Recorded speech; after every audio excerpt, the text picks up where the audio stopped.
Hello दोस्तों, स्वागत है आपका हमारे चैनल यूपी एग्ज़ाम क्विज़र में। दोस्तों, आज के वीडियो में हम 25 मई से संबंधित उत्तर प्रदेश के सभी एग्ज़ाम्स के लिए मोस्ट इम्पॉर्टेंट करंट अफेयर के क्वेश्चंस को डिस्कस करेंगे और हर एक क्वेश्चन से रिलेटेड आपको फैक्ट भी बताएंगे। और वीडियो के अंत में हम आपसे क्वेश्चन भी पूछेंगे जिसका जवाब आपको कमेंट बॉक्स में देना है। और अगर आपको इसकी PDF डाउनलोड करनी है तो इसकी PDF आप हमारे टेलीग्राम ग्रुप से डाउनलोड कर सकते हैं। टेलीग्राम ग्रुप की लिंक आपको वीडियो के डिस्क्रिप्शन में मिल जाएगी। तो चलिए शुरू करते हैं। दोस्तों, वीडियो स्टार्ट करने से पहले हम 2021 और 22 के कुछ जो इम्पोर्टेंट अवार्ड हैं उनको एक बार देखेंगे। ये आपको ध्यान रखने हैं कि एबेल पुरस्कार जो गणित के क्षेत्र में दिया जाता है, तो 2022 का एबेल पुरस्कार किसे दिया गया? तो डेनिस सुलिवन को, अमेरिका के हैं ये, इन्हें दिया गया। 2021 का किसे दिया गया? तो ध्यान रखना है लास्चेलो लोवास को, जो कि हंगरी के हैं। मिस यूनिवर्स 2021 का खिताब किसने जीता? तो ये जीता है हरनाज कौर संधू ने। मिस वर्ल्ड का खिताब 2021 का ये किसने जीता? तो कैरोलिना वेलावस्का ने। और प्रितिजर पुरस्कार 2022 ये फ्रांसिस केरे ने जीता। और दोस्तों, जो प्रितिजर पुरस्कार है ये वास्तुकला के क्षेत्र में दिया जाता है। Dada Saheb Phalke international film festival award 2022 में बेस्ट एक्टर का अवार्ड रणवीर सिंह ने जीता है फिल्म 83 के लिए। और बेस्ट एक्ट्रेस का अवार्ड कृति सेनन ने जीता है मिमी फिल्म के लिए। और फिल्म ऑफ द ईयर किसे चुना गया? तो पुष्पा द राइज जो है फिल्म ऑफ द ईयर चुनी गई है Dada Saheb Phalke international film festival award 2022 में। तो ये सारे अवार्ड आपको अच्छे से ध्यान रखने हैं। एबेल पुरस्कार, Dennis Sullivan 2022, Miss Universe 2021, Miss World 2021, Pritzker और Dada Saheb Phalke international film festival award 2022। चलिए शुरू करते हैं। आज का सेशन शुरू करने से पहले हम कल के क्वेश्चंस का रिवीजन करेंगे। तो कल का पहला क्वेश्चन है, हाल ही में पेटीएम के MD और CEO कौन बने? तो विजय शेखर शर्मा जो है ये पेटीएम के MD और CEO बन गए हैं। अगला क्वेश्चन है, हाल ही में उत्तर प्रदेश सरकार ने किस नदी के किनारे तटीय जिलों में जैविक खेती को बढ़ावा देने के लिए एक पहल शुरू की है? तो गंगा नदी के किनारे। और दोस्तों, उत्तर प्रदेश करंट अफेयर की लास्ट 1 ईयर की यानी साल 2021 की अगर आपको PDF डाउनलोड करनी है तो इसकी लिंक आपको वीडियो के डिस्क्रिप्शन में मिल जाएगी। वहाँ से आप इस PDF को डाउनलोड कर सकते हैं। इस PDF में हमने जनवरी से लेकर के दिसंबर 2021 तक उत्तर प्रदेश करंट अफेयर के सभी इंपॉर्टेंट क्वेश्चंस को विस्तार पूर्वक बताया है। और दोस्तों, इसके साथ ही अगर आपको उत्तर प्रदेश करंट अफेयर की लास्ट 6 मंथ की PDF डाउनलोड करनी है तो इसकी लिंक भी आपको वीडियो के डिस्क्रिप्शन में मिल जाएगी। तो वहाँ से आप ये दोनों PDF ई-बुक डाउनलोड कर सकते हैं। और दोस्तों, ये जो PDF ई-बुक है इसमें हमने करंट अफेयर के साथ साथ UP GK के जो मोस्ट इंपॉर्टेंट टॉपिक हैं उसको भी कवर किया है। और अगर इसे डाउनलोड करने में कोई प्रॉब्लम होती है तो साइट पर आपको WhatsApp नंबर और ईमेल मिल जाएगा जिस पर आप कॉन्टैक्ट कर सकते हैं। अगला क्वेश्चन है, प्रधानमंत्री नरेंद्र मोदी ने हाल ही में भारत के पहले 5G टेस्ट बैंड का उद्घाटन किया। इसे कितने करोड़ रुपए में स्थापित किया गया? इसका जो करेक्ट आंसर है वो है ऑप्शन नंबर C, 220 करोड़ रुपए में। अगला क्वेश्चन है, हाल ही में प्रधानमंत्री के निजी सचिव के रूप में किसे नियुक्त किया गया? तो विवेक कुमार को। विवेक कुमार को जो है प्रधानमंत्री के निजी सचिव के रूप में नियुक्त किया गया है। अगला क्वेश्चन है, हाल ही में माउंट एवरेस्ट बेस कैंप को फतह करने वाली सबसे कम उम्र की भारतीय पर्वतारोही कौन बनी? तो माउंट एवरेस्ट के बेस कैंप को, ये ध्यान रखना, बेस कैंप को फतह करने वाली सबसे कम उम्र की भारतीय बनी है रिदम ममानिया। अगला क्वेश्चन है, किस देश ने मंकी पॉक्स से पीड़ित मरीजों के लिए 21 दिन का अनिवार्य क्वारंटीन शुरू किया? जो ऐसा करने वाला पहला देश बन गया तो ये किया है बेल्जियम ने। ऑप्शन नंबर D यहाँ पर करेक्ट होगा। अगला क्वेश्चन है, हाल ही में किसने 12वीं हॉकी इंडिया सीनियर महिला राष्ट्रीय चैंपियनशिप का खिताब जीता? इसका जो करेक्ट आंसर है वो है ऑप्शन नंबर C, ओडिशा ने। अगला क्वेश्चन है, भारतीय मूल के किस बिजनेसमैन को दूसरी बार London borough of Southwark के मेयर के रूप में चुना गया? इसका जो करेक्ट आंसर है वो है option number B, Sunil Chopra को। अगला क्वेश्चन है, हाल ही में किसने स्पेनिश ग्रैंड प्रिक्स जीती? तो ये जीती है मैक्स वर्स्टप्पन ने, यानी ऑप्शन नंबर A यहाँ पर करेक्ट होगा। तो दोस्तों, ये थे कल के क्वेश्चंस जिसका हमने रिवीजन किया। अब हम शुरू करते हैं आज का सेशन। आज का पहला क्वेश्चन है, हाल ही में किस राज्य में संभव पोर्टल लॉन्च किया गया? तो जो संभव पोर्टल है ये उत्तर प्रदेश में लॉन्च किया गया है, यानी ऑप्शन नंबर ए यहाँ पर करेक्ट होगा। ऊर्जा और शहरी विकास मंत्री हैं अरविंद शर्मा। इन्होंने जो है उत्तर प्रदेश में 2 विभागों के सार्वजनिक शिकायतों और निगरानी कार्यक्रमों और योजनाओं के निपटान के लिए संभव पोर्टल लॉन्च किया। संभव का फुल फॉर्म क्या है? तो systemic administration mechanism for bringing happiness and value, ये संभव का फुल फॉर्म है। ध्यान रखना है, संभव संभव का फुल फॉर्म। संभव का फुल फॉर्म क्या है? तो ध्यान रखना यहाँ पे आपको सिस्टमिक एडमिनिस्ट्रेशन, एम से हो जाएगा mechanism for bringing happiness and value, ये संभव का फुल फॉर्म है। इस पोर्टल को, ये जो यहाँ पर वेबसाइट दी गई है www.sambhav.up.gov.in, जनता से प्राप्त शिकायतों को उन अधिकारियों को फ्लैग करने के लिए एक मंच के रूप में काम करेगा जिन्हें लॉगिन आईडी प्रदान की गई है। अधिकारियों को अपनी प्रतिक्रिया और एक्शन टेकन रिपोर्ट फीड करनी होगी। तो दोस्तों यहाँ पर ध्यान रखना है कि ऊर्जा और शहरी विकास मंत्री जो हैं अरविंद शर्मा, उन्होंने उत्तर प्रदेश में संभव पोर्टल लॉन्च किया। अब ये जो संभव पोर्टल है इसका काम क्या होगा? तो ये जो पोर्टल होगा ये लोगों को, जो जनता है, उनकी शिकायतों को अधिकारियों तक पहुंचाएगा। यानी ये जो पोर्टल है इसके माध्यम से जो लोग हैं वो शिकायतें दर्ज कर सकते हैं। किस तरह की शिकायतें? जैसे कोई भी योजना है उससे संबंधित या किसी विभाग से संबंधित कोई शिकायत है, तो ये जो शिकायतें हैं वो इस पोर्टल के माध्यम से दर्ज करेंगे और जो अधिकारी हैं उन्हें जो है लॉगिन आईडी प्रदान की जाएगी और वो जो है अपनी प्रतिक्रिया दे सकेंगे। ठीक, तो ध्यान रखना है, आपसे यही पूछा जाएगा कि संभव पोर्टल जो है ये किस राज्य में लॉन्च किया गया। तो संभव पोर्टल जो है ये उत्तर प्रदेश में लॉन्च किया गया। और किस लिए? तो ये जो है जनता से प्राप्त शिकायतों के लिए इसे लॉन्च किया गया है। अगला क्वेश्चन है, 12वीं हॉकी इंडिया सब जूनियर महिला राष्ट्रीय चैंपियनशिप 2022 में उत्तर प्रदेश किस स्थान पर रहा? इसका जो करेक्ट आंसर है वो है ऑप्शन नंबर सी, तीसरे स्थान पर। अब दोस्तों यहाँ पर आपको कंफ्यूज नहीं होना है। अभी जो क्वेश्चन हमने आपको बताया कल के वीडियो में जो कराया था उसमें क्या था कि 12वीं हॉकी इंडिया सीनियर महिला राष्ट्रीय चैंपियनशिप। ठीक, यहाँ पर क्वेश्चन में है जूनियर महिला राष्ट्रीय चैंपियनशिप और अभी जो कराया था उसमें था सीनियर महिला राष्ट्रीय चैंपियनशिप। और दोस्तों इससे पहले भी हमने आपको 2 या 3 दिन पहले क्वेश्चन कराया था और उसमें क्या था? तो उस क्वेश्चन में पूछा गया था कि 12वीं हॉकी इंडिया राष्ट्रीय सब जूनियर पुरुष हॉकी चैंपियनशिप 2022 में कौन सी टीम विजेता रही? तो उसमें रही थी उत्तर प्रदेश टीम विजेता। ठीक है, अगर पूछा जाए पुरुष हॉकी चैंपियनशिप तो उत्तर प्रदेश विजेता रही। और अभी क्या पूछा गया कि 12वीं हॉकी इंडिया सब जूनियर महिला राष्ट्रीय चैंपियनशिप 2022, तो इसमें जो है उत्तर प्रदेश तीसरे स्थान पर रहा। 12वीं हॉकी इंडिया सब जूनियर वुमेन नेशनल चैंपियनशिप 2022 में हरियाणवी टीम, हरियाणा जो है ये टॉप पर रही। हरियाणा की हॉकी प्लेयर्स ने फाइनल में झारखंड को 2-0 से हराया। इसी के साथ हरियाणवी प्लेयर्स ने लगातार चौथी बार चैंपियनशिप प्रदेश के नाम कर दी है। उत्तर प्रदेश हॉकी ने मध्य प्रदेश हॉकी को 3-0 से हराकर टूर्नामेंट में तीसरा स्थान प्राप्त किया है।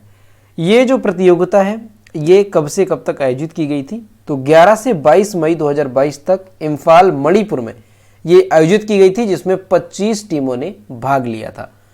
ठीक है, तो यहाँ पर आपको ध्यान रखना है, तीनों क्वेश्चन ध्यान रखने हैं कि 12वीं हॉकी इंडिया सब जूनियर वुमेन नेशनल चैंपियनशिप 2022 में कौन सी टीम विजेता रही? तो ये रही है हरियाणा की टीम। और अगर ये पूछा जाए कि 12वीं हॉकी इंडिया राष्ट्रीय सब जूनियर पुरुष हॉकी चैंपियनशिप 2022 में, तो उसमें रही थी उत्तर प्रदेश विजेता। और अभी जो हमने आपसे क्वेश्चन पूछा था रिवीजन के तौर पर जो कराया कि 12वीं hockey India senior women national championship 2022, तो उसमें उत्तर प्रदेश विजेता रही। अगला क्वेश्चन है, सुप्रीम कोर्ट कॉलेजियम ने इलाहाबाद हाई कोर्ट के कितने अतिरिक्त न्यायाधीशों की स्थायी न्यायाधीशों के रूप में नियुक्ति को मंजूरी दी? इसका जो करेक्ट आंसर है वो है ऑप्शन नंबर सी, 10।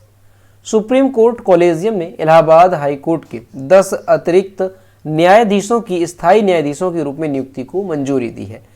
अब इनमें जो 10 न्यायाधीश हैं वो कौन कौन से हैं? तो नाम ध्यान रखने हैं, संजय कुमार पचौरी है, सुभाष चंद्र शर्मा है, सुभाष चंद्र हैं, सरोज यादव, मोहम्मद असलम, अनिल कुमार ओझा, साधना रानी, सैयद आफ्ताब हुसैन रिजवी, अजय त्यागी और अजय कुमार श्रीवास्तव।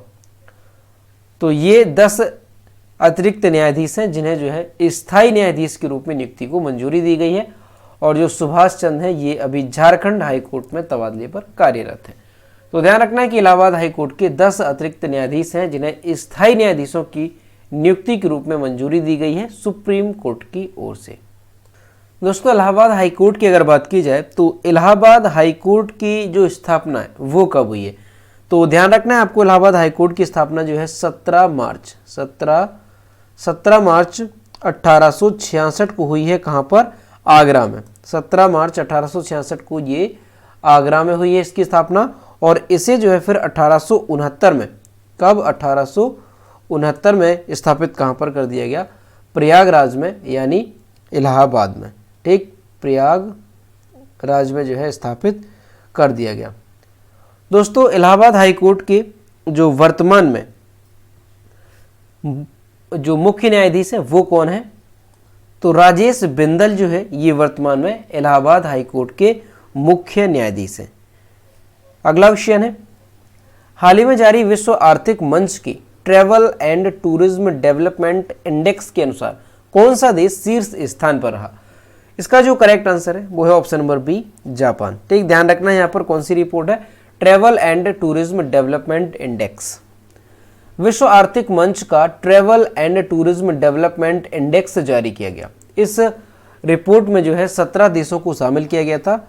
इसमें जो पहले स्थान पर देश है वो कौन सा रहा? तो इस सूचकांक में जो जापान है ये पहले स्थान पर है, संयुक्त राज्य अमेरिका ये दूसरे स्थान पर है, स्पेन ये तीसरे स्थान पर, फ्रांस ये चौथे स्थान पर और जर्मनी जो है ये 5वें स्थान पर है। विश्व आर्थिक मंच की ओर से मंगलवार को ये रिपोर्ट जारी की गई, यानी कल की डेट में। वैश्विक यात्रा और पर्यटन विकास सूचकांक 2021 में भारत 8 स्थानों की गिरावट के साथ 54वें स्थान पर है। ठीक, भारत जो है ये 54वें स्थान पर है। और ध्यान रखना है कि ये जो आंकड़े हैं 2021 के हैं, यानी ये जो सूचकांक है ये 2021 का है। सूचकांक में मध्य अफ्रीकी देश चाड, अगर बात की जाए कि सबसे निचले पायदान पर कौन सा देश रहा, तो चाड जो है ये सबसे निचले स्थान पर रहा, जिसे 117वां स्थान मिला है। ठीक, तो ये रिपोर्ट जो है ये काफ़ी इंपॉर्टेंट है, इसे आपको नोट कर लेना है।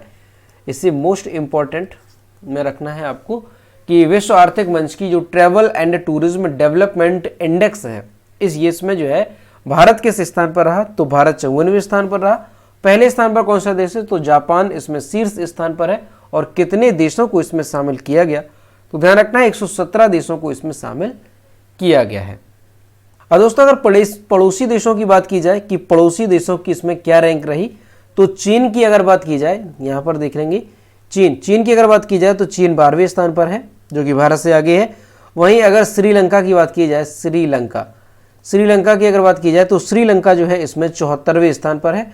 और वहीं अगर पाकिस्तान की बात की जाए तो पाकिस्तान जो है ये किस स्थान पर रहा, तो पाकिस्तान 84वें स्थान पर रहा। और जो बांग्लादेश है वो 100वें स्थान पर रहा। और जो नेपाल है वो 102वें स्थान पर रहा है। ठीक, तो ये ध्यान रखना है आपको। दोस्तों, 2021 और 2022 की जो कुछ रिपोर्ट जारी की गई है उसको एक बार रिवाइज करेंगे। भ्रष्टाचार धारणा सूचकांक 2021, इसमें भारत 85वें स्थान पर, पहले स्थान पर डेनमार्क, फिनलैंड, न्यूजीलैंड संयुक्त रूप से। वैश्विक खुशहाली रिपोर्ट 2022, इसमें जो है भारत किस स्थान पर है, तो भारत 136वें स्थान पर। याद कैसे रखना है कि भारत में जो है लोगों के बीच 36 का आंकड़ा यानी खुशी नहीं है, तो 136 रिपोर्ट हो जाएगी। फिनलैंड इसमें पहले स्थान पर है। IQ एयर 2021 की विश्व वायु गुणवत्ता रिपोर्ट के अनुसार जो सबसे प्रदूषित राजधानी रही दुनिया की वो दिल्ली है। सबसे प्रदूषित देश ये बांग्लादेश है। और भारत 5वें स्थान पर सबसे प्रदूषित देश है। सिप्री रिपोर्ट 2021 के अनुसार सर्वाधिक हथियार आयातक देश भारत है और सर्वाधिक हथियार निर्यातक देश अमेरिका है। टॉम ट्रैफिक इंडेक्स 2021 के अनुसार जो इस्तांबुल है तुर्की का शहर, ये दुनिया का सबसे ज्यादा भीड़ भाड़ वाला शहर रहा। विश्व प्रेस स्वतंत्रता सूचकांक 2022 में भारत 150वें स्थान पर और नॉर्वे इसमें पहले स्थान पर है। ध्यान रखना है विश्व प्रेस स्वतंत्रता सूचकांक। वैश्विक भुखमरी सूचकांक 2021 में भारत 101वें स्थान पर है। तो ये सभी रिपोर्ट मोस्ट इंपोर्टेंट होती है, सबको अच्छे से ध्यान रखना है। अगला क्वेश्चन है 21 जून को अंतर्राष्ट्रीय योग दिवस कहां पर आयोजित किया जाएगा। इसका जो करेक्ट आंसर है वो है ऑप्शन नंबर ए, कर्नाटक में। केंद्रीय आयुष मंत्रालय ने मैसूर शहर, जो कि कर्नाटक में है, यहाँ पर 8वें अंतर्राष्ट्रीय योग दिवस का आयोजन की पुष्टि की है, जिसे 21 जून को कर्नाटक राज्य की सांस्कृतिक राजधानी और प्रमुख ऐतिहासिक गंतव्य के रूप में जाना जाता है। आयुष मंत्रालय ने मामले को लेकर कर्नाटक के मुख्य सचिव पी रवि कुमार को पत्र लिखा और सभी संबंधितों को IDY यानी इंटरनेशनल डे ऑफ योगा के 2022 के मुख्य आयोजन के सफल आयोजन की व्यवस्था करने के लिए आवश्यक निर्देश जारी करने का निर्देश दिया। तो ध्यान रखना है कि 8वें अंतर्राष्ट्रीय योग दिवस का जो आयोजन है वो कहां पर किया जाएगा, तो कर्नाटक के मैसूर शहर में इसका आयोजन किया जाएगा 21 जून को। अगला क्वेश्चन है, हाल ही में दिल्ली के नए उपराज्यपाल कौन बने? इंपॉर्टेंट क्वेश्चन, ध्यान रखना है। तो इसका जो करेक्ट आंसर है वो है option number B, Vinay Kumar Saxena. यहां पर इमेज में देख सकते हैं, ये है दिल्ली के नए उपराज्यपाल। विनय कुमार सक्सेना को दिल्ली के नए उपराज्यपाल के रूप में जो है राष्ट्रपति रामनाथ कोविंद ने नियुक्त किया है। भारत के राष्ट्रपति ने श्री विनय कुमार सक्सेना को राष्ट्रीय राजधानी क्षेत्र दिल्ली का उपराज्यपाल नियुक्त करते हुए प्रसन्नता व्यक्त की, जिस तारीख से वह अपना कार्यभार ग्रहण करेंगे। भारत के राष्ट्रपति ने राष्ट्रीय राजधानी क्षेत्र दिल्ली के उपराज्यपाल के रूप में अनिल बैजल का इस्तीफा स्वीकार कर लिया। तो दोस्तों ध्यान रखना है कि अभी जो दिल्ली के उपराज्यपाल थे वो अनिल बैजल थे और इन्होंने जो है इस्तीफा दिया है, और अब दिल्ली के जो उपराज्यपाल हैं वो कौन होंगे? तो विनय कुमार सक्सेना ये दिल्ली के उपराज्यपाल बन गए हैं। अगला क्वेश्चन है, भारतीय रेलवे ने किस संस्थान के साथ भारत का पहला स्वदेशी हाइपरलूप विकसित करने के लिए साझेदारी की? इसका जो करेक्ट आंसर है वो है ऑप्शन नंबर सी, यहां पर करेक्ट हो जाएगा IIT मद्रास के साथ। रेल मंत्रालय ने यह घोषणा की है कि वह भारत में निर्मित हाइपरलूप प्रणाली के विकास के लिए IIT मद्रास के साथ सहयोग करने जा रहा है। इसने यह भी घोषणा की यह उपरोक्त संस्थान में हाइपरलूप प्रौद्योगिकियों के लिए उत्कृष्टता केंद्र स्थापित करेगा। भारत ने 2017 से तत्कालीन रेल मंत्री सुरेश प्रभु द्वारा हाइपरलूप तकनीकी में रुचि दिखाई है, और वास्तव में मंत्रालय ने अमेरिका स्थित हाइपरलूप 1 के साथ भी बातचीत की, लेकिन कुछ खास नहीं हुआ।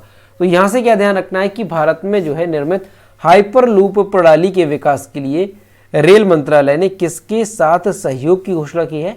तो IIT मद्रास के साथ। सबसे पहले समझेंगे कि हाइपरलूप प्रणाली होती क्या है। तो दोस्तों हाइपरलूप प्रणाली जो है ये ट्रैवलिंग के लिए यानी यात्रा के लिए एक नया तरीका है, और इसका सबसे पहले जो कॉन्सेप्ट है वो किसने दिया था?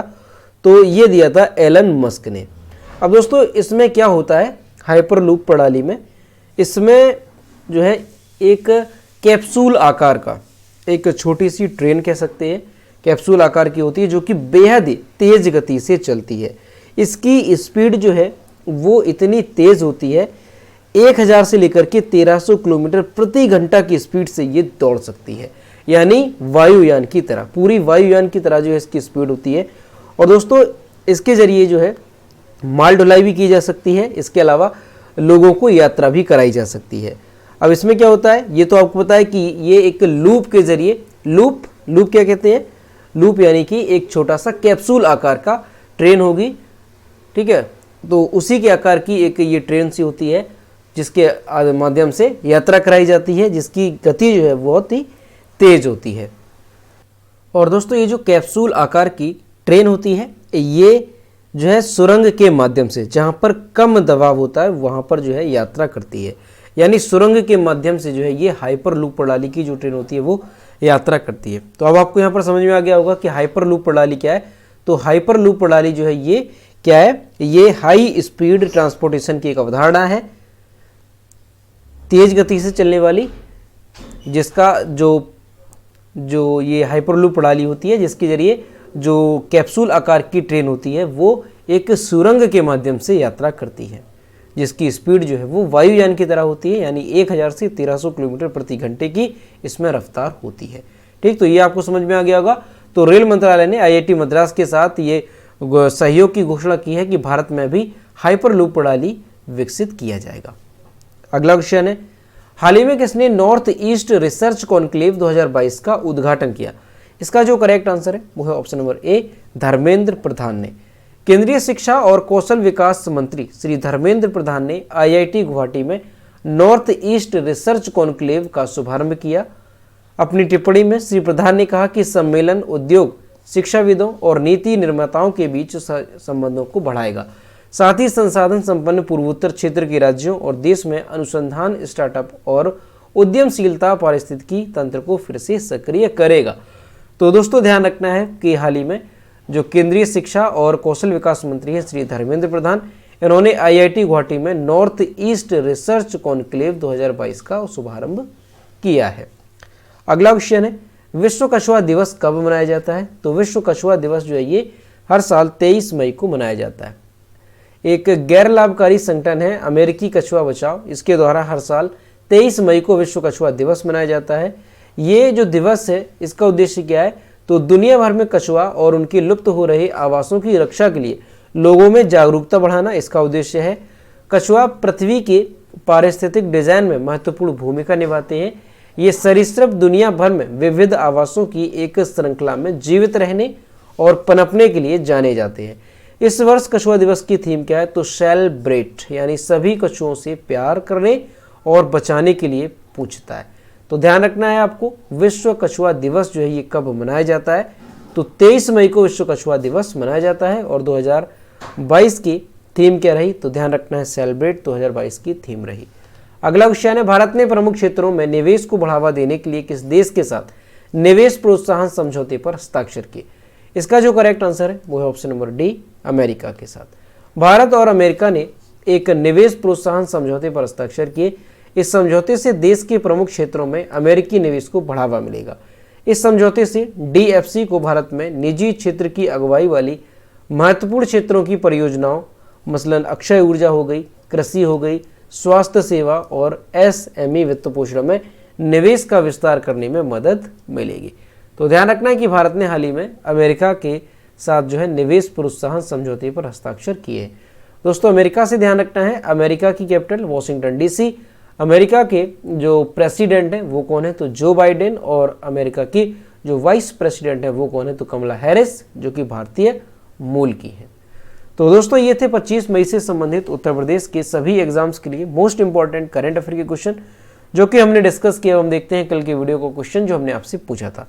तो ये है कल के वीडियो को क्वेश्चन जो हमने आपसे पूछा था कि हाल ही में किस राज्य सरकार ने आग बुझाने के लिए दमकल विभाग में 2 रोबोट शामिल किए? इसका जो करेक्ट आंसर था ऑप्शन नंबर डी था, दिल्ली सरकार ने, और लगभग सभी स्टूडेंट्स ने इसके सही जवाब किए। और मैं आपसे रोज कहता हूं कि जो भी क्वेश्चन आपसे पूछा जाए तो सभी लोग क्वेश्चन का आंसर जरूर किया करो। तो ये है आज का क्वेश्चन, हाल ही में ऑस्ट्रेलिया के प्रधानमंत्री कौन बने? तो इसका जो भी करेक्ट आंसर है वो आपको कमेंट बॉक्स में बताना है और सभी लोग क्वेश्चन का आंसर जरूर किया करो। तो दोस्तों अगर आपको आज का वीडियो पसंद आया हो तो वीडियो को लाइक करें, अपने दोस्तों के साथ शेयर करें, और अगर अभी तक हमारे चैनल पर नए हैं तो चैनल को सब्सक्राइब करना ना भूलें। साथ ही बेल आइकन को भी प्रेस करें ताकि टाइम टू टाइम नोटिफिकेशन आप तक पहुंचता रहे। तो मिलते हैं नेक्स्ट वीडियो में। Thank you.